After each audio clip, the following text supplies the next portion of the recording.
کاتان باش بینەرانی ئازیزی پێشەنگ تیڤ.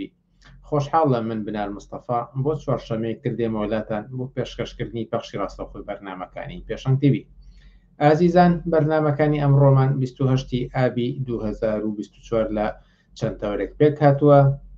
سەرەتا وەک جارێکی تریش سەبارەت بە هەمواری یاسایباری کەسێتی بەرنامەمان دەبێت،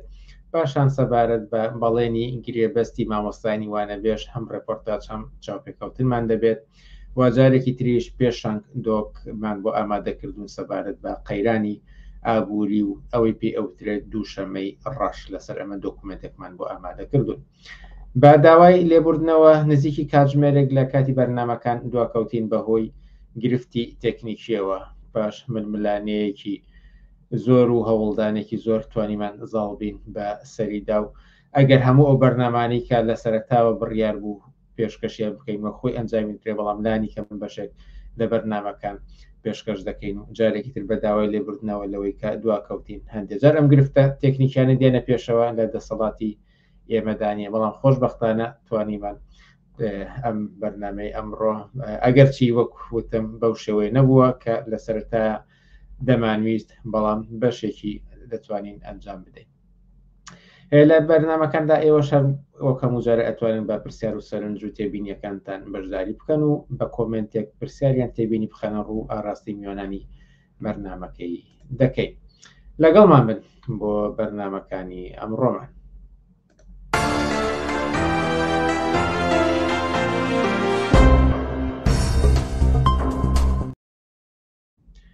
بەڵە بینەرانی ئازیز، پاش ئەوەی کە لە پەرلەمانی عێراقەکەم خوێندنەوە بۆ هەمواری یاسایباری کەسێتی ئەنجام درا، ئێمە بەردەوام لە پێشەنگ تیڤیەوە بەرنامەی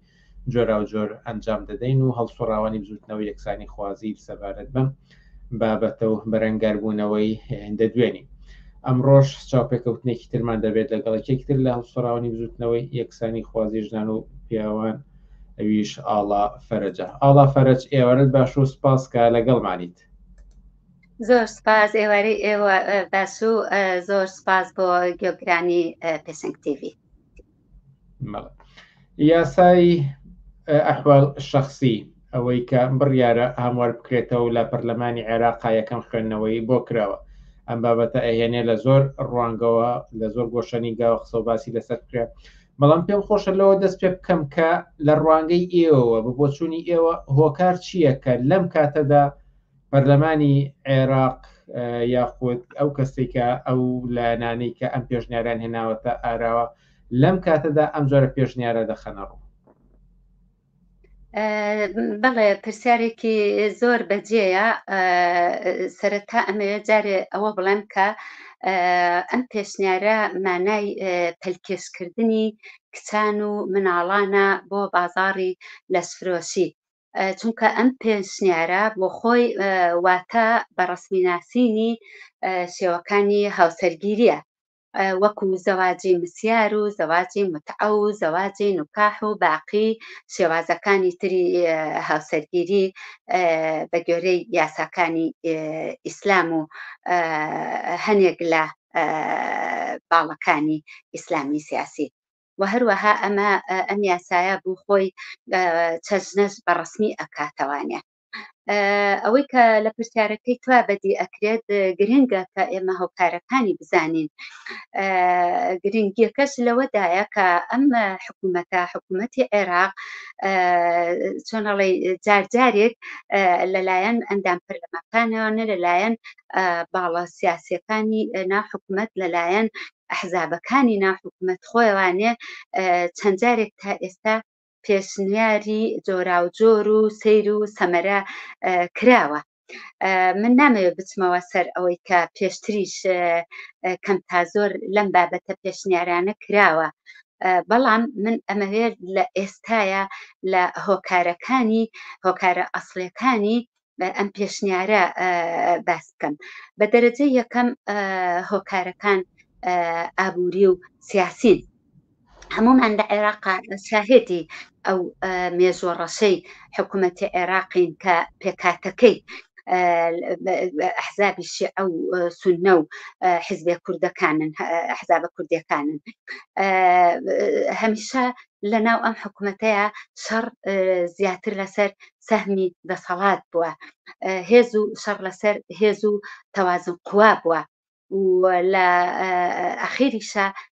باجەکەی تەنها هاوڵاتیان و خەڵکی عێراق بوون کە بوونەتە قوربانی ئەو یاسایانەی ئەوان. ئەوەی کە ئێستا ئێمە ئەبینین لە عێراقا وەزعێتی خەڵک کە زۆر مهمە،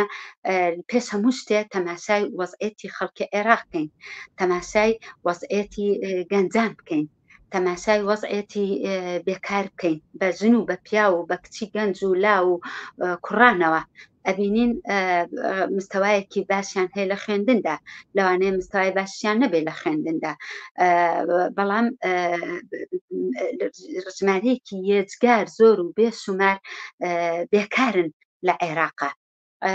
یەکێک لە هۆکارانە ئەوەیە کە ئەم حکوومەتە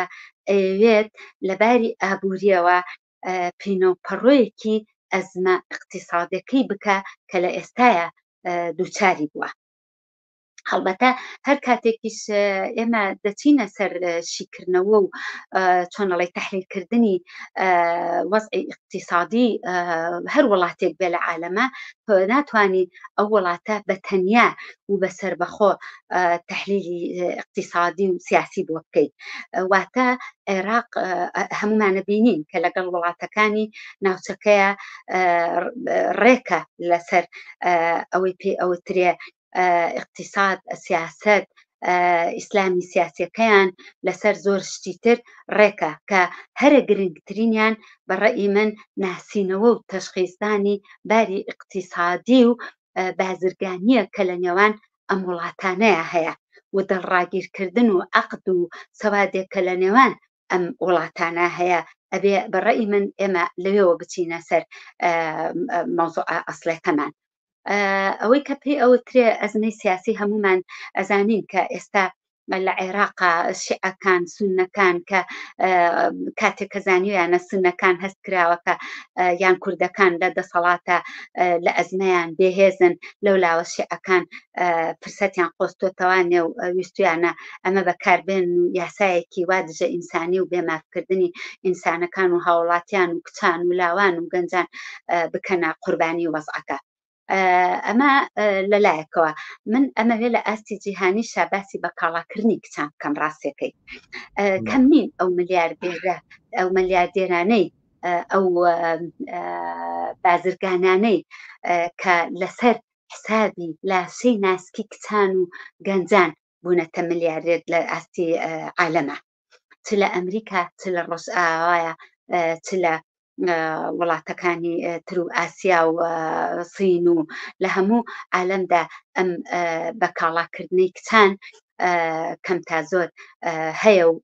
ژمارەی ئەو ملیۆنەرانە هەروەها کەم نین کە لەسەر ئەساسی بەکاڵاکردنی کچان بوونەتە ملیۆنەر. بەداخەوە کەم نین ژمارەی ئەو شوێنی لەشفرۆشی پۆرنۆ هەموو ئەمانە ئەگەر لە وڵاتانی ڕۆژئاوا و غەرب و ئاسیا و وڵاتانی تری عالەمە بەکاربهێنرێت دژی ژنان،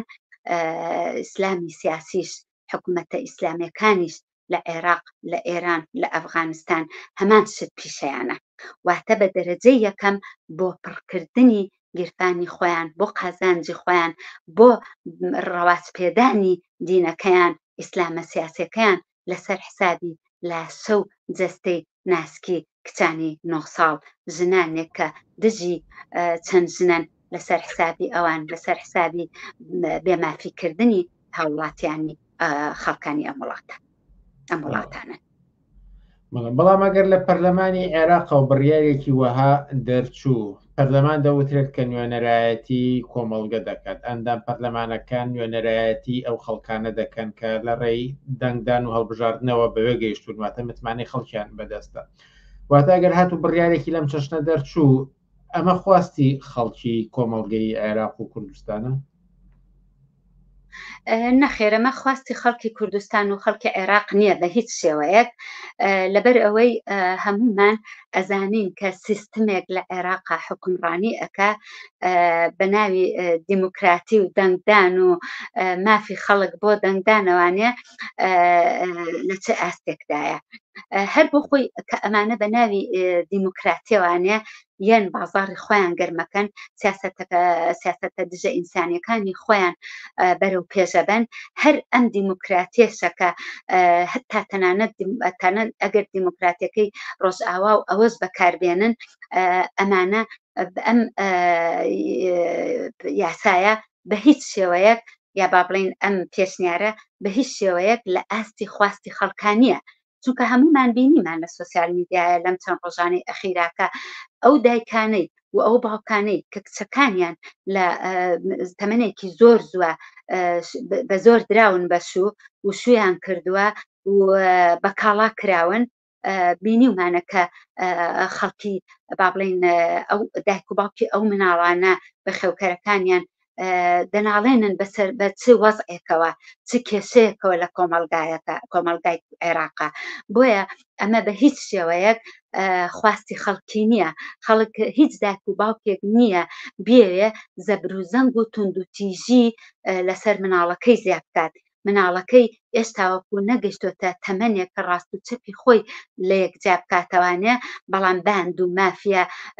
سیاسیەکانی ئیسلامی سیاسی لە عێراق و لە کوردستانە بێن بیفرۆشنەوانێ بە پارەیەک بێن حاڵەتی فەقیری و نەهامەتی خەڵک بەکار بهێنن بۆ ئەوەی کە مناڵەکانیان زوو بن بەشوو لە مەقابلی ئەمەشدا خێزانەکان بڕێکی کەم پارە لە مەقابلی ئەوەیە وەربگرن هەموو ئەم نەوعانەی کە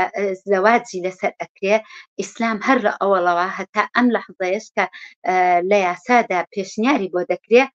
هەر هەمووی دژی ژنان بووە هەر هەمووی دژی ئازادی بێمافیکردنی ئینسانەکان بووە بە ژن و بە پیاوی شەوانێ هەرچەنە پێشتر ئەگەر باس بکەین بڵین پێشتر بۆیان هەبووە بچنە مەحکەمە و بەبێ ئەوەی کە لەلایەن مەلاوە و لە دەرەوەی دادگا و ئەمانە قەدەغە بووە بەڵام ئەم یاسایە پێمانەڵێ ئەمە خواستی هیچ هاوڵێتێکی عێراقی نییە ئەمە خواستی باند و مافیاکانی ئیسلامی سیاسی و ئەندام پەرلەمانەکان و بەشیعەکردن و ئەوانەی کە لە عێراقا ئەیانەوێت هەموو کۆمەلگای عێراق ببێتە شیعە و اقتصادی کچان و کچانی مناڵ و اقتصادی مناڵان ببێتە شێوەیەکی ڕسمی لە یاسادا ببێتە ڕسمی کەوایە بەرەنگاربوونەوە و وەستانەوە بەرامبەر بە چەسپاندنی یاسایەکی لەم چەشنە بە چەندێک گرنگی دەبینن وە بۆچی پێتان گرنگە کە یاسایەکی ئاوها نەبێتە هەموار نەکرێتەوە بەم شێوەیە کە پێشنیار کراوە بەڵێ کۆمەلگای عێراق ئینسانەکان لە عێراقا لە کوردستانە حەقی خۆیانە وەکو هەر ئینسانێک لە هەموو مافێکی ئینسانی مافێکی سەرەتایی ئینسانی بەهرەمەند بن کۆمەلگای عێراق نایانەوێت وەکو ئێران و ئەفغانستان وەک ئەفغانستانی لەبێ کە کچان مافی خوێندنیان نییە و لە تەمەنێکی زۆر زوودا لە ئێران و ئەفغانستان دەدرێن بەشوو زەواجی ئیجباری ڕەواجی هەیە چەند ژنە لایەن زۆر ئاساییە لە قانونا چکە قانون ڕێگەی پێداون کۆمەلگای عێراق بە هیچ شێوەیەک نەک تەنها ڕێکخراوەکانی کۆمەلگای مەدەنی بەڕای من خەڵکی عێراق هاوڵاتیانی عێراق بەوا تێپەڕێون کە ئیتر مناڵەکانیان دووچاری زەبر و زەم بنەوانی و خۆشیان لە ژیانێکی تونند و تیژێنی خێزانیا هەموو ژیانیان بەسەر بەرن کۆمەلگای عێراق خەڵکی عێراق نایەوێت کۆمەلگاکە بەرەو دواوە بڕوا ئەمەیە مۆزوعەکە لێرەیە بەڵام ئەم یاسایە پێمان دەڵێ کۆمەلگاکە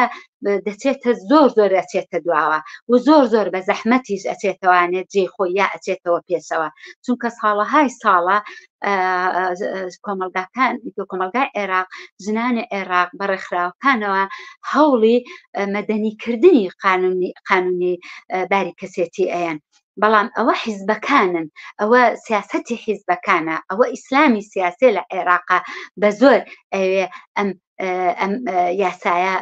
هەموار بکاتەوانێ و یاسایەکی دژە ئینسانی بخاتە جێی خەڵکی عێراق ئەوە خواستی نییە ئەمان خۆیان ئەڵێن ئەمە خۆ ئەندام پەرلەمانەکانن کە ئەیانەوێ سوود لەم فرسەتە سیاسی بگرن و خۆیان زاڵ بکەن بە کۆمەلگای عێراق و جواب بە نیاز و خواست و ویستی وڵاتانی ناوچەکەی بۆ نمونە وەک ئێران بدەنەوانێ. لەم نێوەدا دەمەوێت سەرنجی بینەرێک بێنمە سەر شاشەکە و تاوتێ بکەین دەڵێت کە دوو ڕێگا لە بەردەم خەڵکی ئازادی خۆز و تووڕەدا هەیە بۆ بەرەنگاربوونەوە هاتنە مەیدانی شەپۆلی خەڵک بۆ سەر جادە بە جۆرە کە سەرنجی ڕای جیهان بەلای خۆیدا ڕاکێشێت و دووهەمیان ڕێکخراوبوونی بزوتنەوەی ژنانە لە ئاستی کوردستان و عێراقدا و بە پێشڕەوی کۆمۆنیستەکان ممکن دەبێت ئەوەی کە بۆ من لێرەدا زۆر جێی سەرنجە ڕاکێشانی ڕای جیهانە بۆ ئەم کەیسە ئێوە وەکو چالاکوانێک کە چەند جار لە ئاستی نێونەتەوەییدا دەنگی ژنانی کوردستان و عێراقتان گەیاندۆتە جیهان و لەسەر کێشە و گرفت و مافەکانیان قسە و باستان کردووە ئێستا ئەمە چەندێک بە گرنگ دەزانن لەم بابەتەدا و لەم دۆخەدا. بەڵێ بەڕێی من هەر ئینسانێکی ئازادی خواست هەر چالاکوانێک هەر لایەنێک کە هەوڵ ئەدا بۆ ڕێگەگرتن لە هەمارکردنە یاسایداری کەسێتی لەم بارەیەوە جێگای دەستخۆشین بەڵام ئەوەی کە بەڕێی من زۆر گرنگە لە ئاستی جیهانیە ئەبێت ئەو ڕێکخراوانەی کە بە ناوی مافی مرۆڤ و بە ناوی مافی ژنانەوانێ کارەکەن لە ئاستی جیهانیدا دەنگی ئەمانە دژی ئەم پێشنیارە بە تەواوی ئەبێت بەرز و بەڵند بێ ئەبێت چالاکی جۆراوجۆر بنوێنرێت و ئەبێ ئەوە بە ڕای جیهانی بوترێت بەڵێ ژنانی عێراق هیچ کات وەک ئێستا پێویستی بە هاوپشتی و سۆلیداریتی نەبوو وەک ئێستا لە ئێستادا لە هەموو کاتێک زیاتر پێویستمان بە ئەو هاوپشتی و سۆلیداریتی هەیە بە شێوەیە کە لە جیهاندا ئەم دەنگە بگاتە هەموو لایەنێک چونکە دەکرێت لە ڕێگەی ڕێکخراوە نێونەتەوەیەکانەوانێ دەنگێک با بڵێن فشارێک بخرێتە سەر دەوڵەتی عێراق چونکە بمانێ و نەمانێ دەوڵەتی عێراق بە هیچ شێوەیەک تا ئێستا ڕێزی بۆ ڕای خەڵکی دانەناوە لە عێراقا هەرچەنە فشارەکان کەم بنیان زۆر بێ تەسیری خۆیار هەیە من هەمیشە بڕوان بەوە هەبووە کە تەسیری هەیە بەڵام ترسێک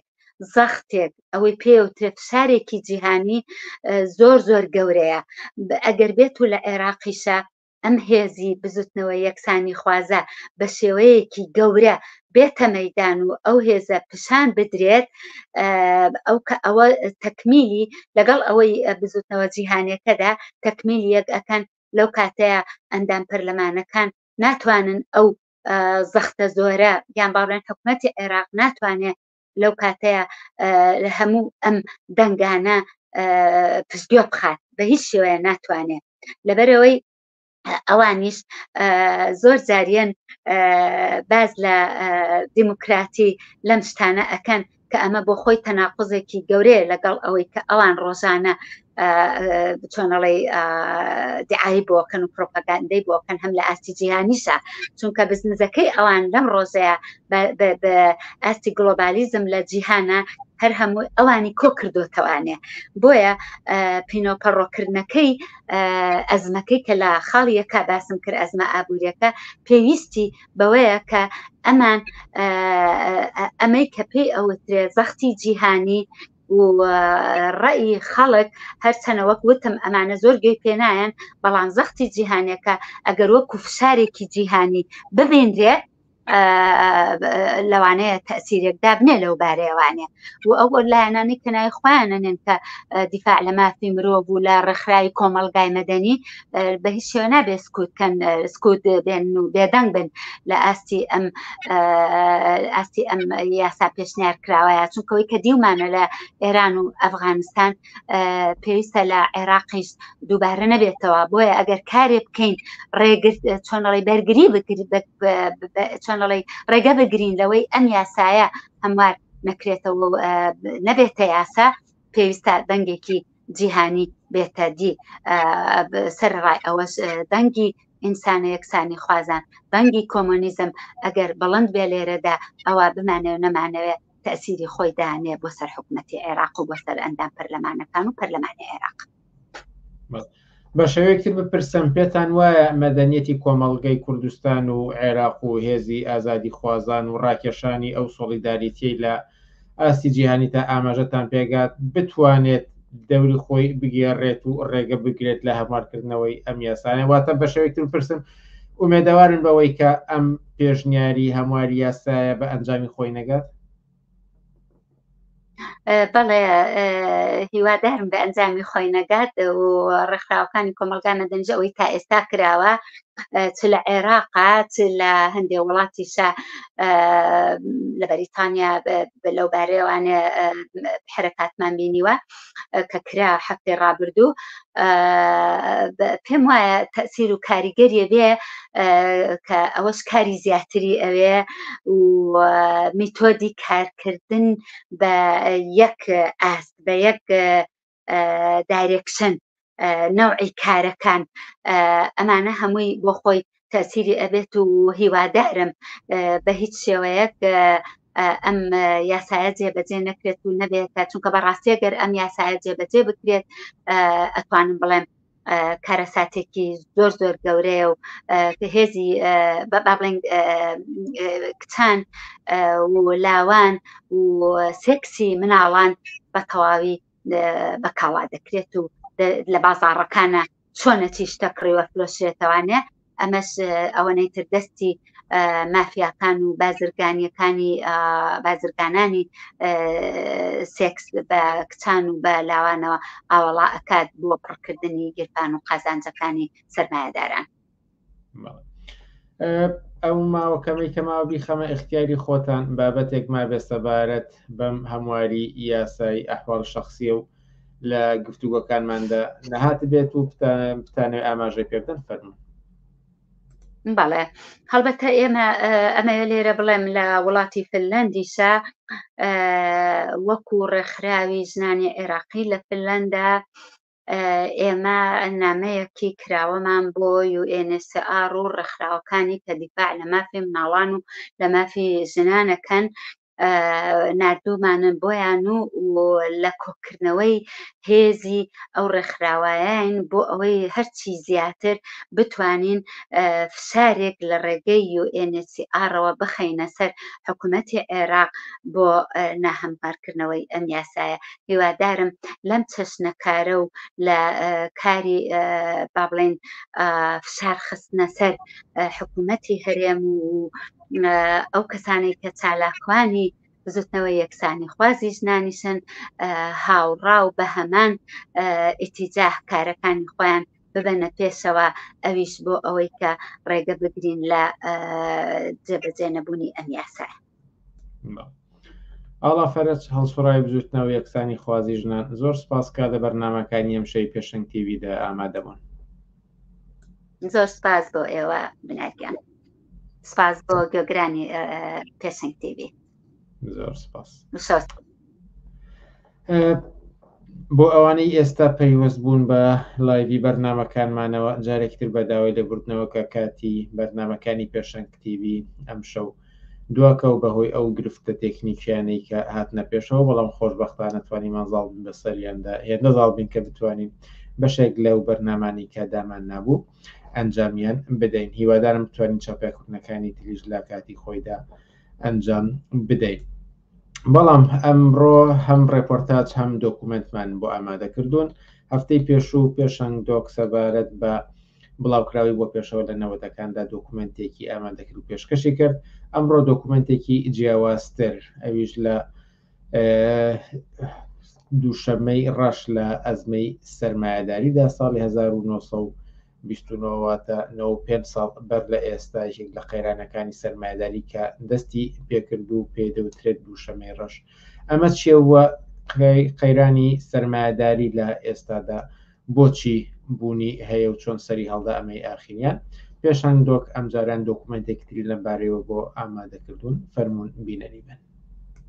ڕێژەی قازانج مەیلی بەرەو دابەزین هەیە. سیاسەتی هەڵاوسانی بەرزی کردە بەر تاکە ڕێگا لە بەردەمیانە ئەوەیە کە چینی کرەکات بێتە مەیدان.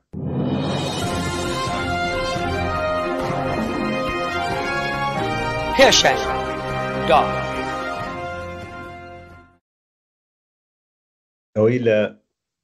5 ئۆگۆستی ڕۆژی دووشەمەدا ڕوویدا لە مانگەدا کە داڕمانی بۆرسەکانی جیهانی لێکەوتەوە لە ڕاستیدا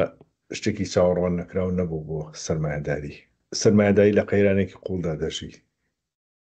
قەیرانێک کە ئەوە ماوەی دوو دەیە پێوەی دەناڵێنێ، قەیرانێکی قوڵ کە لە مێژووی خۆیدا تووشی هاوشەوەی ئەو قەیرانە نەبووەتەوە.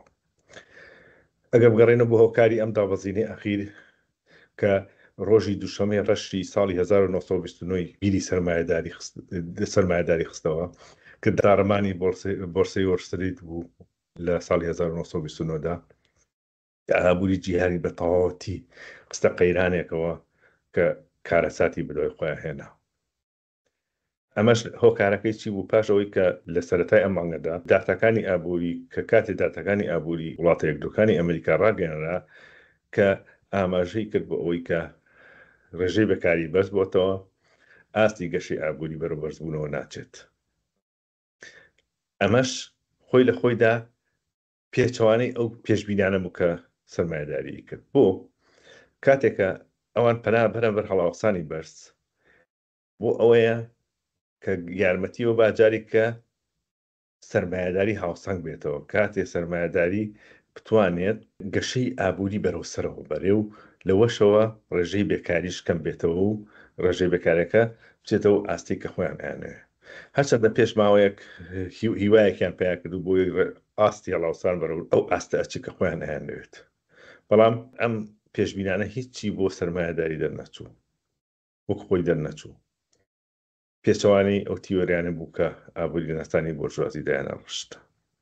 بەرحاڵ کاتی ئەمە ڕوویە تەواوی بۆرسەکانی جیهان تووشی داڕمانێکی گەورە. هەر ئەمەش ئەوەیە کە ئەڵێ کاتێکە لە نووسینێکە لە ساڵی 1966 کە نووسی وتم کاتێ وۆرستریت دەپشمێ ئابووری جیهانی تووشی هەڵامەتەکات، تووشی لەرزینەکات، تووشی نەخۆشیەکات. یعنی ئەو بواری ئابووریە چۆن نەتوانێت جارێکی تر جیهان بخاتە ژێر مەترسی گەشە نەسەندنی ئابووری، بێکاری، هەژاری، کێشەکانی تریانەوە. بەرحاڵ ئەمە چی بوو؟ وەکووتمانم قەیرانەی کە لەم دوو دەیە بەڕێوەیە یەکێکە لە قەیرانەکان کە لە ژێر نای ئەوەی کە ئەڵێ مەسەلەی قازانجە، هەرەوەی کە مارکس باسیەکە ڕێژەی قازانج مەیلی بەرەو دابەزین هەیە. ئەم مەیلی بەرەو دابەزینە لە ئەنجامی ئەوەی ئەگەر بڵێن ئەم قەیرانە لە ئەنجامی ئەوە نەبوو کە مانگرتنێکی گشتی کرێکارانی لە ئەنجامی مانگرتنێکی گشتی کرێکارانە بێت، لە ئەنجامی شۆڕشێکەوە بێت لە وڵاتێکە، لە ئەنجامی نەخێر، لە ئەنجامی ئەو ناکۆکی نێوان خودی سیستەمی سێرمایەداریەوە کە لەگەڵ یاژی بەرەوڕووی ئەبێتەوە. قازانج بۆ ئەم مەیلی قازانجە کە ئەچێت بەرەو دابەزین ئەڕوا، ئەمە خۆی کێش لەگەڵ سیستەمەکەژی تووش شێوێت لە هەموو دەورانێکە بەڕووی بێتەوە. مەسەلەی قازانج بۆ سەرمایەداری چۆن باسی ئەوواکرێکە ئینسانەکان لە سیستەمی سەرمایەداریدا ژێرناوی فیتیشیزمی کاڵادا ناوە بریانی سوودە بدن بۆ کاڵا، بۆ سەرمایەداریش هەمان شتێک بەڕووی بێتەوە ئەبێ سوودە بەرێ بۆ قازانج. سەرمایەداریای قازانج سوودە بردن بۆ قازانج نەک تەنیا سوودەی بۆ بە نەک تەنیا سوودەی بە بگرە لە جیاتی 5 ڕکات نوێش دەی بووەکە، حەجی بۆکە، مزگەوتی بۆ کاتەوە، کەڵیسای بۆ کاتەوە، هەموو پەنایەکە بات لە پێناوی ڕاگرتنیە و ئاستی قازانجی کە خۆی ئەوێت. بەڵام ئاستی قازانجە بەدەست ئەو نییە، لەگەڵ سیستەمێکە لەگەڵ ڕکەبەری سەرمایەداریدایە، لەگەڵ ناکۆکیەکانی ناو سیستەمی سەرمایەداریدایە. باشە کە ئەمە ڕوات و بۆچی ڕووە کاتە بازاڕەکانی بەدارایی وەکوتمان سەرمایه‌داری بۆ قەرەبوونەوەی ملی ئەم دابەزین ڕێژەی قازانجە ئەچێتە مەیدانێکی ترەوە بۆی قەرەبووی ئەو ڕێژەی قازانجی بکاتەوە یەکێ لەو بوارانە چێتە بواری داراییەوە لە بواری داراییشە کە بوارێکی ئیسtismاری نییە بوارێکی یعنی کە ئەڵێ سەرمایە لە بوارێکی بەرهەمدارەوە چێتە بواری نان بەرهەمدار بواری دارایی بوارێکی نابەرهەمدارە ئەگەر هەتا کورتی کەیتەوە زۆر جار لە شوی قمارکردنا باسی دیەکەن بۆ سەرمایه‌داری ئێوێ بە سوورێک کاتێ بڕێت کە پارە لە پارەوە پەیدا بکات ئەو سوورەی کە باسییان لێکرد کە ئەڵێ هەرکو مارکس کە کاتی سیستەمی سەرمایه‌داریشیە کاتەوەڵێ کاڵا پارە کاڵا پارە کاڵا ئەبێتەوە پارە بەم سوورا ناڕوە ئەیانێ هەر لە پارەکە پارە پەیدا بکەن کاتێککە سەرمایه‌داری تووشی ئەم قەیرانی ئەخیر بوو چیەکە پەنا بە قەرزەوە قەرزکردنیەتە مەیدانەوە کە قەرز دەکرێت یەتە مەیدانەوە بۆ ئەوەی لە ژێرنای ئەوەی جارێکی تر بەرزکردنەوەی ڕوو لە گەشەی ئابووری قەرزێتە مەیدانەوە هەرچەندە مارکس ئاماژە بە شتێکە کاتێ قەیرانە ڕووەدا ئەتەوێ بە قەرز قەیرانەکە چارەسەرکەی ئەو قەیرانی قوڵتری بەدوایێت ئەمەی کە ڕوویدا ئەمە بوو لە بیرمان نەچێ من لە شوێنی کەش ئاماژم پێکردەوە 385 تریلیۆن دلار بەهوکو شکلی قەرساتە ناو بازاری جیهانی ئابووری سەرمایه‌داریەوە 385 تریلیۆن ببوورن دلار هاتە ناو ئەم بازار کە پارێکی بێ پشتیوان بوو پشتیوانی زێڕی نەبوو پشتیوانی ئابووریەکی بەهێزی نەبوو پارەیە بوو وەکو وەرەقەیەکی وەکو ئەوراق هاتە ناو بازارەوە پارەیەکی بەها ئەم پارانە چووکیەوە ئەم پارانە چوو بواری بەداراییەوە سەرمایه‌داران بەکارهێنن لە بواری یاریە بۆ ئەوەی پشکیەکانی پێ بکڕن سەنەدەکانی پێ بکڕن بچێتە بواری پارە ئەلکترۆنیکانەوە هەموو ئەم مەیدانانەی گرتەوە ئەمە ئەم قەرزە بە سوویەکی کەم ڕێژەیەکی سوویەکی تەنانەت نزیک بوو لە ئاستی فڕۆگیرە بەڵام لەم کۆتایە سەرمایه‌داری کە زانی هیچ ئەمە قەیرانەکەی بە قوڵترەکاتەوە پەنا سیاسەتی هەڵاوچانی بەرزی کردە بەر لە سابقانە سیاسەتی هەڵاوچانی بەرز دەبێتە هۆی کەشەسەندنی ئابووری جارێکی تر گەڕانەوەی هاوسەنگی بەرزبوونەوەی نزمبوونەوەی ئاستی ڕێژەی بێکاری بەڵام هیچی ئەمانە دەرناچوو کە ئەمە بێهیوایەکی گەوری یاوە بە سەرمایه‌داری کاتێ ئەم پارەیە کە ئەچێتە ناو بواری داراییەوە ون بوو پارەیەکە کە پشتیوان لە هەمجام بوو قەیرانەکەی گەورەتر کرد قەیرانەکەی بەرزتر کردەوە ئەمە چی بوو بۆ نمونە ئێستا ئەگەر بانکەکانی وەکو بۆ نمونە لیبان برازاریە ئەوەی بانکەکانی تەکنۆلۆژیای ئەمریکی کە بەرەو داڕمان چوو چی کردبوو ئەم پاران زۆری ئەم پارانەی خەڵکی وەکو سەنەدات کڕی بوو سەنەداتی حکومی بەتایبەتی سەنەداتی فیدرالی بانکی فیدرالی ئەمریکی کڕی بوو ئەم سەنەدات بە پارەیەک ڕابوو بەهایەک ڕاوە نرخێکی بۆ نەدابوو کاتێکیش کە تووشی ئەم قەیرانە گەورەیە بوون خەڵک بانک پارەی خەڵکە بەکارێنێ خەڵک داوای پارەکەی کاچێ دەرێنێن پارانە سەرکەم پارانێ مەسعود چیەکە ئەم سەنەداتانە بە پارێکی زۆر هەرزان فرۆشتەوە کە بە پارێکی زۆر هەرزان فرۆشتەوە بوو ئەوی قەرەبووی ئەوی پێ بکاتەوە کە پارەی کاشەکەی ببێتەوە ناو بانکەکەی سەرەکەی ئەو سەنەداتی حکومی کە فیدرالی ئەمریکیە سەرەکەی بە شێوەیەکی تەواو دابەزی هەماش لەم ئافرەیەکە لە بۆرسە لە ژاپۆن ڕوویدا کاتێکە یەنی یابانی دا بۆ ئەوەی یابانی بە شێوەیە دابەزی هەموو خەڵک پەنایان بەرکردین دۆلارە ئەو دۆلارە بۆ دۆلار ئەمە ئەزمێکی گەورەی بۆ دروستکردن جارێکی تر بە کورتی بڵێن سەرمایه‌داری لە قەیرانێکی قوڵدا دەژی هەموو هیواکان بۆ چارەسەرەکان هێشتا لەسەر کاغەز نێ بۆیان هێشتا لە ئەرزی واقعیات نێ بۆیان سەرمایه‌داری قەیرانێکی قوڵی دروست بووە کە جارێکی تریش من ئاماژەم پێ کردووە کە مرۆڤایەتی بەرەو زەرکاوی قوڵەدا هەموو کاریگەرەکانیشی لەسەر تەواوی چینی کرێکار بە شێوەیەکی گشتی دەبێت تاکە ڕێگا لە بەردەمیانە ئەوەیە کە چینی کرێکار بێتە مەیدان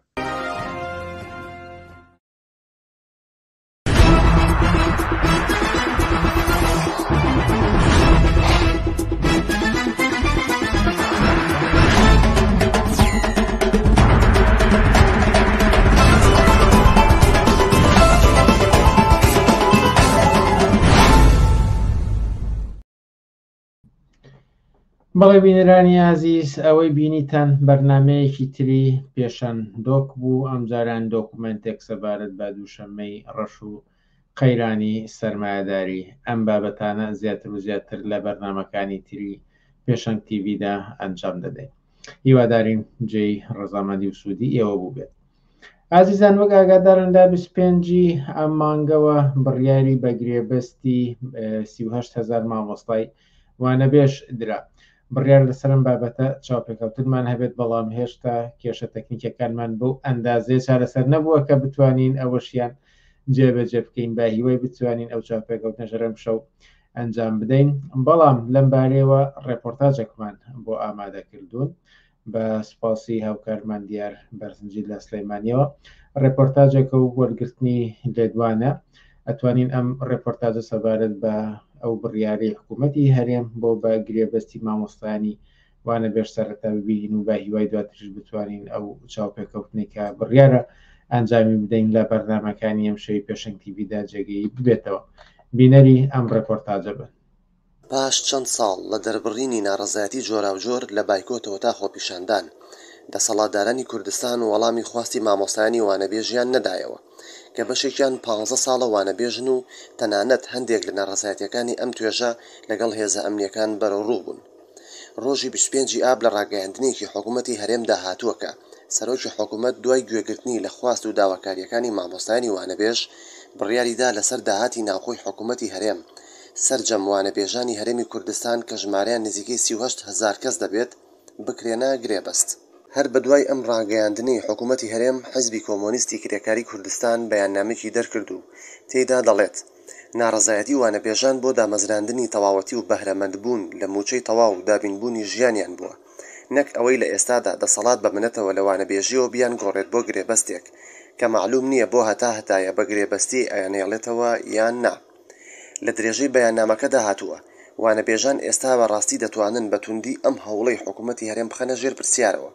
کە ئەگەر داهاتی ناوخۆ ئەوەندە هەیە و هەبووە بۆچی چەند ساڵە ئەمانیان لەم بێمافیەدا ڕاگرتووە، یان ئەیانەوێ لەم 38,000ش دەنگی چەند هەزارێکیان بۆ دەسەڵاتە شکست خوارد و لەرزۆکەکەیان تەمین بکەن. ناڕەزایەتی وانەبێژان لە پێناو دامەزراندندا بووە نەک سەدەقەی دەسەڵات بۆ بەگرێبەستکردنیان. لەم بارەیەوە پێشەنگ تیڤی لێدوانێکی لە خەسرەوسایە سەرۆکی مەکتەبی سیاسی حیزبی کۆمۆنیستی کرێکاری کوردستان وەرگرتووە و لێی پرسیوە کە هۆکار چییە لەم کاتەدا حکوومەتی هەرێم بڕیارێکی لەم چەشنە دەردەکات. بڵێم ئەم بڕیارە لە بنەڕەتەوە بۆ پارچە پارچەکردنی ریزی مامۆسانی وانەبێژە کە زیاتر لە 10 ساڵە ئەمانە ناڕەزایەتی و خۆپیشاندانی جۆرا و جۆرەکەن و دەرگای ئەنجومەنی وەزیرانیان گرتووە و یاداش چەند جار یاداشتیان داوە. ئەم بڕیارە هەوڵێکە بۆ پارچە پارچەکردنی ئەوان و پاشە شەپێکردنی خۆپیشاندان و ناڕەزایەتەکانی ئەوان. نابێ ئەوشمان لەبیر چێکە ئەم بڕیارە لە کاتێکە کە هەڵبژاردن لە پێشە ئەنجومەنی وەزیران و سەرۆکەکەیەوێ بۆ کۆکردنەوەی دەنگی خەڵک و ڕازیکردن و ڕاکێشانیان بۆ سەر سنووقەکانی دەنگدان بە قازانجی پارتی ئەم کاراکە. ئەنجامدانی گرێبەست لەسەر حسابی داهاتی ناوخۆی هەرێم لەگەڵ مامۆسایانی وانەبێژ چی دەگەیەنێت؟ ئەو باشین بەڵگەیە کە ئیمکانات هەیە بۆ دامەزراندی نەک هەر مامۆسایانی وانەبێژ کە ئێمە چەندین جار دووپاتمان کردەوە. کوردستان حکوومەت ئەوەندە داهاتی لەبەردەسای کە ئەتوانێ دەرچوانی زانکۆ، گەنجانی بێکار، ژنانی بێکار هەموو ئەم ئیمکاناتە با لەوەش زیاتر دەتوانێت کۆمەلگا بیمە کاولانی کەمی ژیانی خەڵک دابینکە. بەڵام سربەخۆ لە هۆکاری دەرکردنی ئەم بڕیارە ئایا بۆ مامۆستایانی وانەبێژ هیچ دەستکەوتێکی تێدایە؟ جگەلەوەی کە عینوانی وەزیفی لە وانەبێژەوە بگۆڕێ بۆ مامۆسایانی گرێبەست هیچیشی تریتیانە. ئەمانە ئەڵێن گرێبەستی هەمیشەیی. ئەگەر گرێبەستی هەمیشەیە ئیتر تۆ بۆ دای نامەزرێنی. ئەگەریش گرێبەستە یعنی تۆ هەر کاتێک بتەوێ ئەتوانی ئەو بڕیارە هەڵوەشێنیتەوە و ئەگەر هەموو کرێکاران 38,000 مامۆساکە دەرنەکەی لانیکەم پەلاماری ئەو بەشە لە مامۆسایانەدەی کە ناڕازین کە داخوازیشیان هەیە. ئەم بڕیارە لە بنەڕەتەوە کە ئاڵم جگە لە گۆڕینی عینوانی وەزیفی شتێکی تیانە بە معنایەوەیە کە جیاوازیەک لە بینی مامۆسایانی میلاگەکاوە لەگەڵ مامۆسایانی وانەبێژ. هیچ یەک لەو ئیمتیاز و مافانە ناگرێتەوە کە مامۆسایانی میلاکەیەتی. بۆ نمونە لەوانە مەسروفاتی هاتوچۆ پلەبەرزکردنەوە زیادکردنی موچەی تەدریجی ساڵانە کە حکوومەت ناچارە و پێویستە بیکە بۆ مامۆسای مامۆسایانی میلاک ئەمان ئەو بەشە ناگرێت تەنانەت ئەگەر مامۆسایەکی وانەبێژ زەواجکە ناتوانرێ ئەو مافی کە لە پێکێنانی خێزانە هەیەی بیانگرێتەوە بەم جۆرە جگە لە عینوانی وەزیفی هیچ شتێکی تریتیانە ئاخر شت کامل تاکی دەسەکەم ئەمە بەشێکە لەو سیاستانەی کە مەسعود بەرزانی کابینەکەی لە سەرەتای هاتنە سەرکاریەوە لەژێر ناوی چاکسازیە کردوێتی ئەمە هەوڵدانێکە بۆ بەتایبەتیکردن و تەسبیتکردنی ئەوەی کە بواری پەروەردە و مامۆستا و کرێکار و خوێندکار بکاتە سیستەمی کەرتی تایبەتیەوە یعنی ئەوەی کە کۆنتراکتێکەکە کە هیچ مافییان نییە مامۆسا و کارمەند و فەڕاش و هەر کەسێکە لەو بواری پەروەردایە کار بکە و هەر کاتێکیش دەستی دەسەڵات ئاوەڵایەکە ئەم گرێبەستە هەڵوەشێنێتەوە بیان نێرێتە ماڵەوە کاتێک حکوومەت بڕیارێکی لەم چەشنەی دەرکردووە مامۆستایانی وانەبێژ پێویستە چی بکەن مامۆسایان دەبێت سوور بن مامۆسایانی وانەبێژوە هەتا مامۆسایانی میلاک ئەمە کاریگەریکی خراپیش بۆ سەر ژیانی ئەوانە هێنێ ینی بەگشتی ئاستی گشتی مامۆسایان ئاستی ژیان و گوزەرانیان دێنێتە خوارەوە بۆیە دەبێت لەسەر داخوازەکانی خۆیان سوور بن و دەبێت پێ بنێنە مەیدانەوە و هەوڵ بن بۆ ئەوەی کە تعینی مرکزی بگەڕێتەوە و حەقیانە کە ئەوانە دامەزرێن چەندین ساڵە ئەمانە خۆپشاندانەکەن کارەکەن و هەموو ئەو امتیاز و مافانە بیانگرێتەوە و هەر مامۆساییتر بێت ئەمێ بڵێم ئەمە جیاکاریەکە ئەم بڕیارە جیاکاریەکە لە بینی مامۆستایانی میلاکە و لە بینی مامۆسایانی گرێبەستە و هەمیشە شمشیری لەسەر کار دەرکردن و هەڵوەشانەوەی عەقدەکە لەسەر سەریانە و ترسێکە کە کار بۆیان و کاری مامۆسایەتی بۆیان کارێکی هەمیشەیی نیە و هەر کاتی حکوومەت بێ لە هەر هەلومەرجێکاوە لە هەر هاوکێشەی هێزێکا لە بینی خەباتی جەماوەری و دەسەڵاتە قابلەوەی هەڵوەشێتەوە بۆیە من جارێکی تاکی دەکەمەوە کە پێویستە مامۆسایان لە مەیدانە ڕاوەستن داوای دامەزراندنی هەمیشەیی بکەن و هەموو ئەو خواست و ماف و ئیمتیازاتانە بیانگرێتەوە کە مامۆساهەیەتی و ئەم جیاکاریە توور هەڵدەن و ڕێگانەدەن حکوومەت ئەم کڵاو بچێتە سەریە.